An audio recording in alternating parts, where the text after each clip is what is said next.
Welcome to the Narrowing Path, walking the spiritual walk. My name is Stephen Einstein. Thank y'all for joining me again today as we go through and do today's daily reading from James Allen's Daily Meditations. The July is already proving to be, we're on day 3. So, right, how do I have the ability to say that? But we're talking about the strength we get from forgetting ego, from pursuing the right things and doing the right things.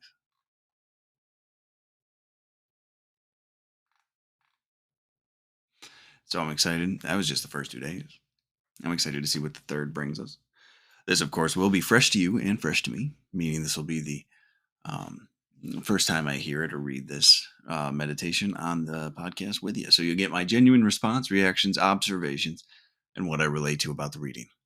So I'm looking forward to it. Let's get right into it.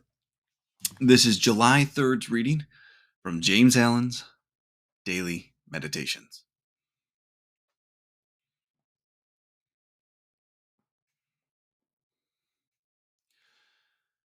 Nothing is hidden from him who overcomes himself. Into the cause of causes shalt thou penetrate, and lifting, one after another, every veil of illusion, shall reach at last the inmost heart of being. Thus becoming one with life, thou shalt know all life, and seeing into causes and knowing realities, thou shalt be no more anxious about thyself and others and the world, but shall see that all things that are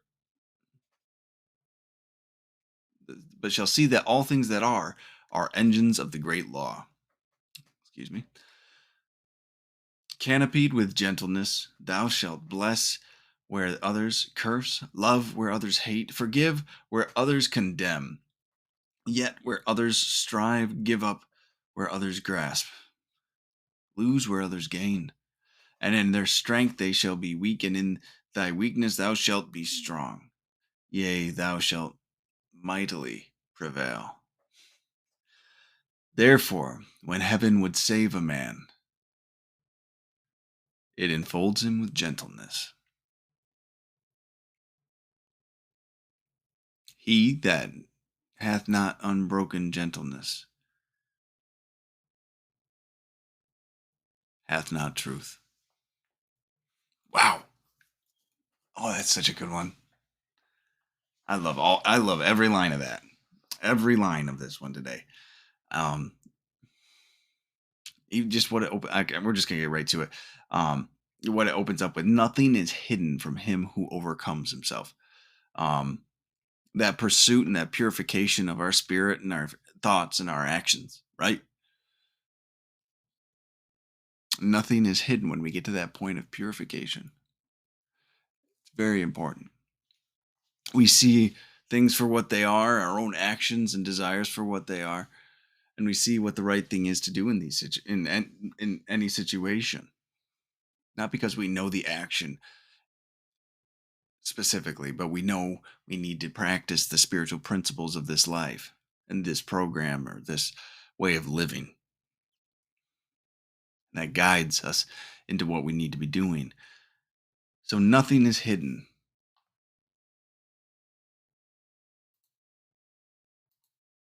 from him who overcomes himself. I believe that. I've discovered so much about myself, the world, dynamics, life, just in general, since living this way of life, and I'm just learning more and more every day, and thank God for that. So here we go into the main body of the reading here. Into the this is actually a quite. Oh, and actually, no, it's not as long as I thought it was going to be. Into the cause of causes shalt thou penetrate, and lifting one after another every veil of illusion shall reach at last the inmost heart of being. I like that. That resonates with me deeply because, it's when we talk about doing things for the right reasons and purifying our minds, purifying our souls, purifying ourselves to get through these things, right? Um, what I found in my journey and in the work and in the inventory process that I've done, I have lies layered on top of lies, on top of delusion, on top of false perspective and false belief. To speak genuinely to the truth in one fell swoop doesn't usually work for me. Like there's layers of self-deception and misinterpretation and selfishness and self-centeredness that comes into play for me. It has been a long journey of exploration and understanding of how I lie to myself, which sounds kind of harsh, I guess, but it's the reality of the situation. I've had to figure out how I've deceived myself and lived in a land of delusion.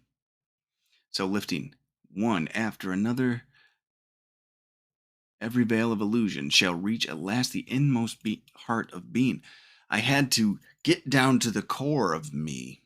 I had to remove all of these things that were blocking me from being myself and connecting to other people and through that to this God in this world and to this spiritual realm.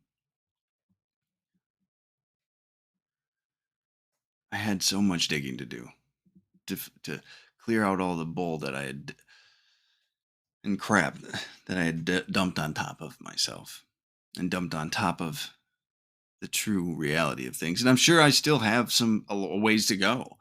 I've been only walking this way of life for almost 6 years comparatively to the 29 I didn't. So it's a whole different life. But all right, let's go on here. Thus becoming one with life, thou shalt know all life, and seeing into causes and knowing realities. Thou shalt no more thou shalt be no more anxious about thyself and others and the world, but shalt see that all things that are engines of the great law. That's quite a sentence right there. But if we break it down, right, thus becoming one with life, that's what I was talking about. I was able to connect to reality, connect to life, to connect to this world that I'm living in. And that's amazing. Step number one, finding, peeling off the deception, the self deception, the delusion, the lies, connecting to reality. And then you get to learn life. You get to understand and experience life, right? Thou shalt know all life, and seeing into causes and knowing realities. So when you see, because of the connection you found to reality and understanding what you have put yourself through and how you've gone through life, how I went through life, I can see where people are coming from.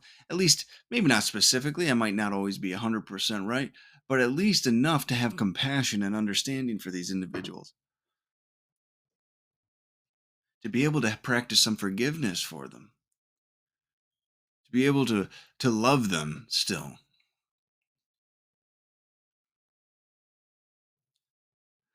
Seeing into causes and knowing realities. We get a knowing from this. I talk about that often, and I love it. It's a sense of knowing. It's a sense of peace.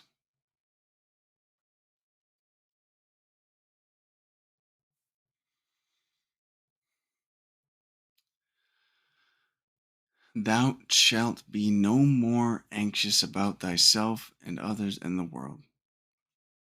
Because when you understand what causes the things that are happening, when you understand and have perspective on these things, the anxiety's gone, the fear's gone.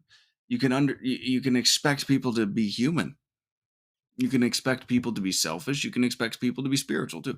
You can walk through life without that anxiety of of are they going to figure out who I am? Do they know me? Am I a terrible person? And then who are they? Are they going to hurt me? Right? Do they have something I need? Are they going to give it to me? Can I manipulate them? Right? Or the world. I was one that loved to take the problems of the world on his shoulders and think I could solve the world's problems and blah blah blah and this and that, and it's not much. Like I like to make myself the victim of these things, is what it really boiled down to. I liked to be the victim,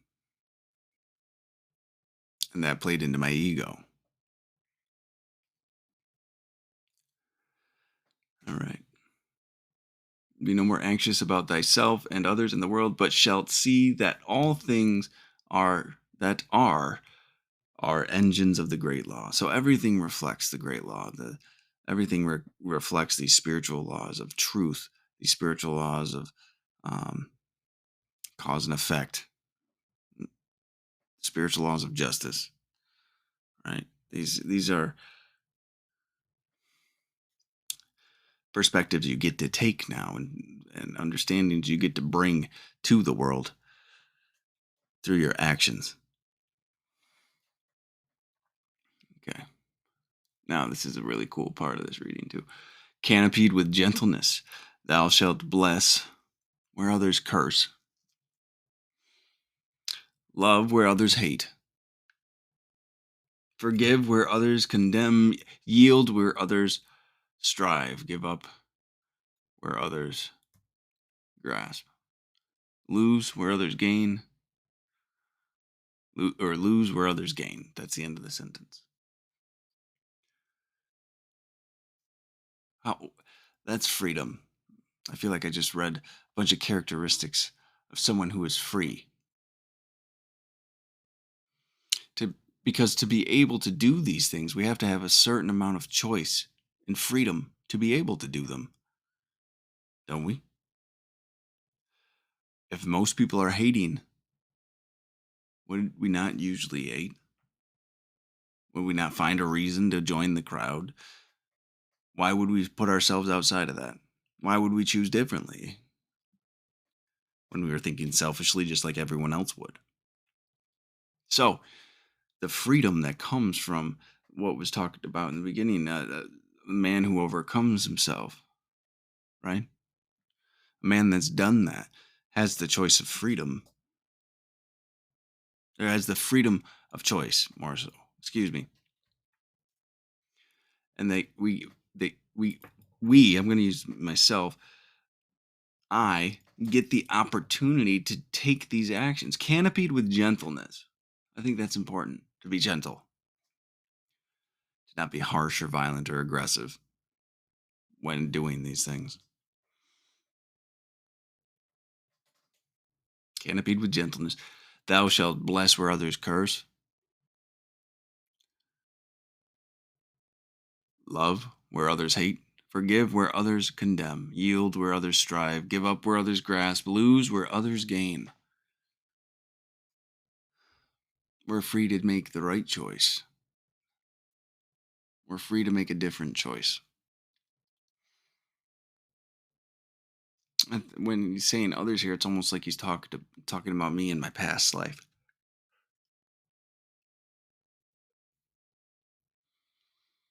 Canopied with now, maybe I could read this as now canopied with gentleness, I shall bless where I used to curse, love where I used to hate, forgive where I used to condemn, yield where I used to strive, give up where I used to grasp, and lose where I used to gain.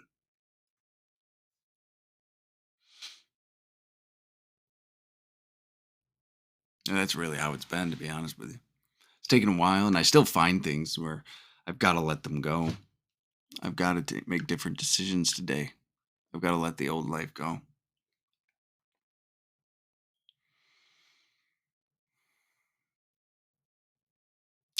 And it's powerful to have faith and belief and a knowing that things are going to be okay as long as I do let that go. That to take the scary step of releasing myself from those past old bad behaviors or old bad associations is just a powerful place to be. All right, now the last sentence here. And in their strength they shall be weak, and in thy weakness thou shalt be strong. Yea, thou shalt mightily prevail.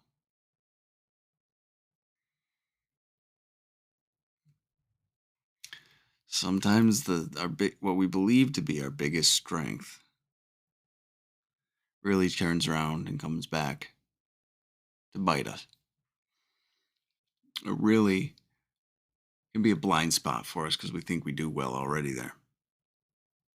Or that's nothing we have to worry about. But it's not true. It's where a lot of pain resides, actually, a lot of times for people. Blind spots, things can sneak up on you there. That's for sure.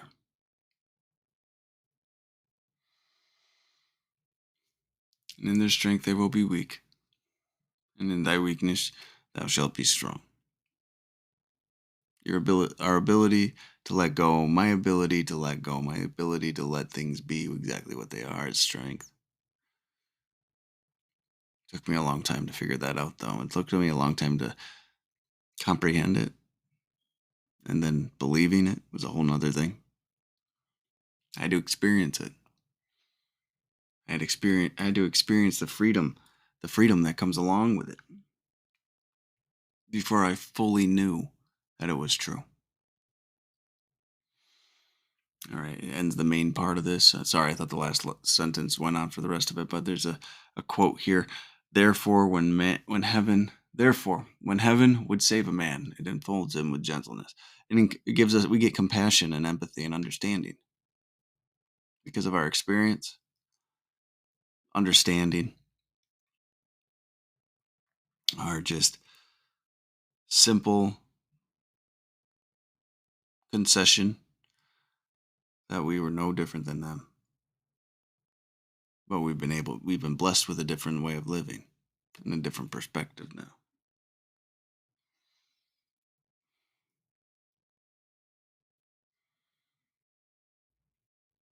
Gentleness is a key point here. Oh, well, yeah, the last line talks about it. Like that was the last part of the main body of reading. Then now this one. He that hath not unbroken gentleness hath not truth. Gentleness is a key indicator of where you are in your journey. It's a huge indicator as to the growth you're going through. I know for myself personally, my compassion grows as I walk and live this way of life daily. So I love this reading today. Today's was just outstanding, absolutely outstanding, and